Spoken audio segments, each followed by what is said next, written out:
અમરેલી જિલ્લામાં સાયબર ફ્રોડના બનાવોને ડામવા માટે પોલીસ દ્વારા કડક કાર્યવાહી હાથ ધરવામાં આવી છે. જિલ્લા પોલીસ વડા સંજય ખરાતે જણાવ્યું કે જાન્યુઆરી 2026થી અત્યાર સુધીમાં જિલ્લામાં કુલ 42 સાયબર ગુનાઓ દાખલ કરવામાં આવ્યા છે અને 1930 હેલ્પલાઇન નંબર મારફતે અંદાજે 800 જેટલી ફરિયાદો મળી છે. તાજેતરમાં અમરેલીના એક વડીલને સોશિયલ મીડિયા પર વધુ વળતરની લાલચ આપી ₹96 લાખ પડાવી લેનાર મુખ્ય આરોપી મહેન્દ્ર મક્કાજી ઠાકોરને પોલીસે પાટણથી ઝડપી લીધો છે. તપાસમાં ખુલાસો થયો છે કે આ સાયબર ટોળકીના બેંક એકાઉન્ટમાં માત્ર છેલ્લા 1 મહિનામાં જ ₹2.5 કરોડથી વધુનું શંકાસ્પદ ટ્રાન્ઝેક્શન થયું છે. પોલીસ દ્વારા ગત વર્ષે ફ્રીઝ કરાયેલી રકમમાંથી ₹1 કરોડથી વધુની રકમ કાર્ડ મારફતે લોકોને પરત આપવામાં આવી છે. એસપીએ નાગરિકોની લોભામણી લિંક કે ઓટીપી શેર ન કરવા અને છેતરપિંડીના કિસ્સામાં તરત જ 1930 પર સંપર્ક કરી સત્તાવાર પોલીસ ફરિયાદ નોંધાવવા અપીલ કરી છે. ગુજરાત સરકાર અને અમરેલી જિલ્લા પોલીસ તરફથી સાયબર ફ્રોડ અંગેના બનાવ બને છે તે ડામવા માટે બહુ કડકસર પગલાં ભરવામાં આવે છે, જેના ભાગરૂપે અમરેલી જિલ્લામાં છેલ્લા 5 મહિના દરમિયાન જાન્યુઆરી 2026થી આજ દિન સુધી કુલ 42 જેટલા ગુના દાખલ કરેલ છે, જેમાં આપણે અલગ અલગ પ્રકારના આરોપીની ધરપકડ કરેલી છે. જેમાં મોટા પ્રમાણમાં જે અકાઉન્ટો ખોટી રીતે એકબીજાના નામે મળતા અકાઉન્ટો પૈસા આપીને જે લેવામાં આવતા હોય છે, જેને મ્યુલ અકાઉન્ટ તરીકે આપણે ગણીએ છીએ, એમના ઉપર કેસીસ કરેલા છે. સાથે સાથે આ વર્ષે 1930 ઉપર જ્યારે પણ કોઈ આપણા સાથે ખોટું બનાવ બને છે ત્યારે આપણે ફોન કરીને જાણ કરતા હોય છે અને 1930 ઉપરથી જે આપણા જિલ્લા લાગત બનાવ હોય તો અહીંયા જે અમને અરજી મળતી હોય છે તે અત્યાર સુધી 800 જેવી કમ્પ્લેન આપણા પાસે મળેલી છે.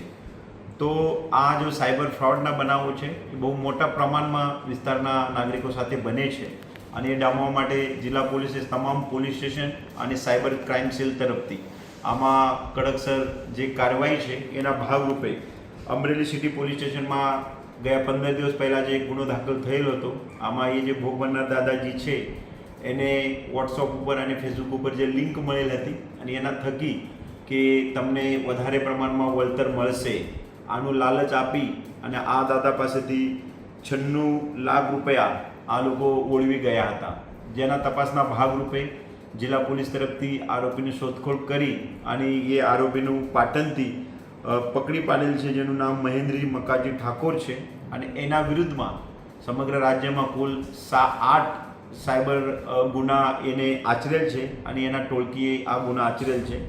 જ્યારે અમે આ સાગર અને એનો સાગરીતો છે એ લોકોને અકાઉન્ટનો અભ્યાસ કર્યા ત્યારે આ લોકોને બહુ ટૂંક સમયમાં એટલે છેલ્લા 1 મહિનામાં એના અકાઉન્ટમાં જે ટોટલ ટ્રાન્ઝેક્શન છે એ પણ લગભગ 2.5 કરોડ કરતાં વધારે પ્રમાણમાં ટોટલ ટ્રાન્ઝેક્શન થાય છે. જેથી વિસ્તારના જે નાગરિકો છે કે તમારા જે પૈસા સાયબર ફ્રોડના જાય છે એ અલગ અલગ લોકોના અકાઉન્ટમાં આ લોકો લેરિંગ કરીને વાપરતા હોય છે, પરંતુ એ અટકાવવા સારું તમારે જ્યારે પણ સાયબર લાગતનું, બેંક ફાઇનાન્સ લાગતનું કોઈ પણ કામ હોય, કોઈ તમને ફોન કરીને ઓટીપી માંગે, પિન માંગે, લિંક ઉપર ક્લિક કરવા માંગે અથવા કોઈ ઇન્વિટેશન કાર્ડ મોકલીને આમાં .apk ફાઇલ લખેલું હોય છે અથવા આનો અલગ ટાસ્ક આપે કે ટાસ્કના પ્રમાણમાં તમને વળતર મળશે, પરંતુ એ બધું ખોટું હોય છે.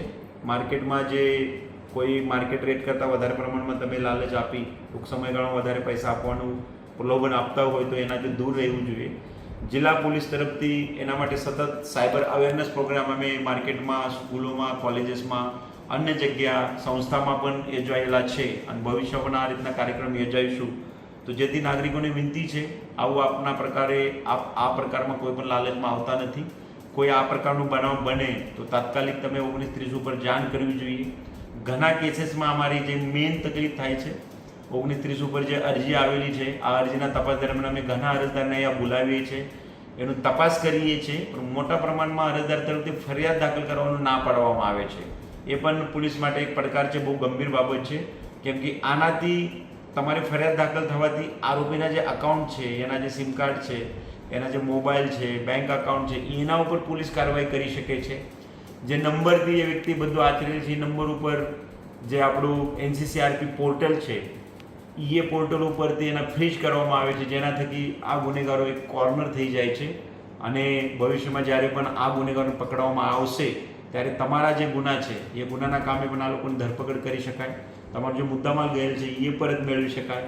જેથી અમરેલી જિલ્લા પોલીસ તરફથી આ વખતે કુલ 42 જેટલા સાયબર ઓફિસર્સ દાખલ કરેલ છે હજી બહુ મોટા પ્રમાણમાં સાયબર ઓફેન્સીસ દાખલ કરવાની જરૂરત જણાય છે.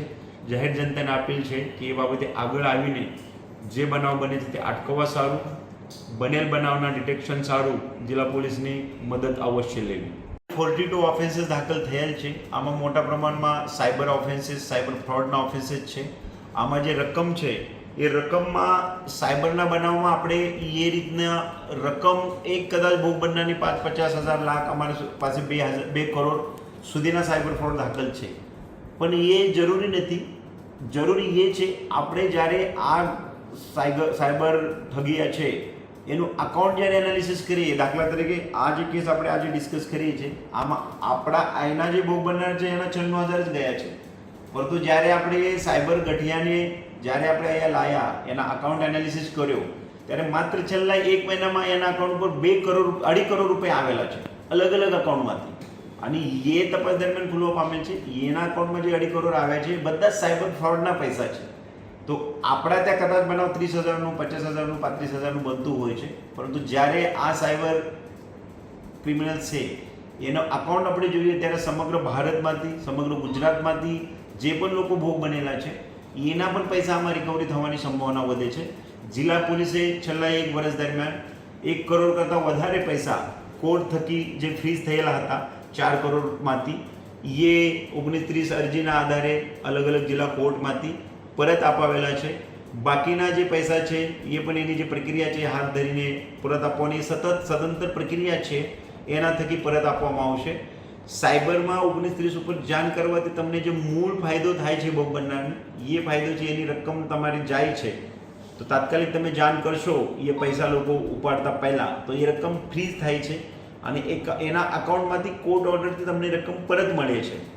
પરંતુ સાથે સાથે તમે ગુનો દાખલ કરો તો ગુનો દાખલ કરવાથી આ જે સાયબર ટોળકી છે એ ટોળકીને પકડવા માટે વારંવાર એમને ગુના દાખલ કરવાથી એ ટોળકીને સંગઠિત ટોળકી તરીકે ગુનો ઉમેરવા સારું, જેથી કરીને આ લોકો વધુમાં વધુ સમય જેલના પાછળ રહેશે.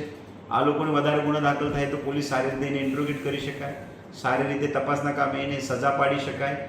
એ વસ્તુ તમામ જરૂરી છે જેથી કરીને આ બાબતે નાગરિકો પાસેથી એ અમારી અપેક્ષા છે. જેડીસી ન્યૂઝ સાથે મૌલિક દોશી, અમરેલી.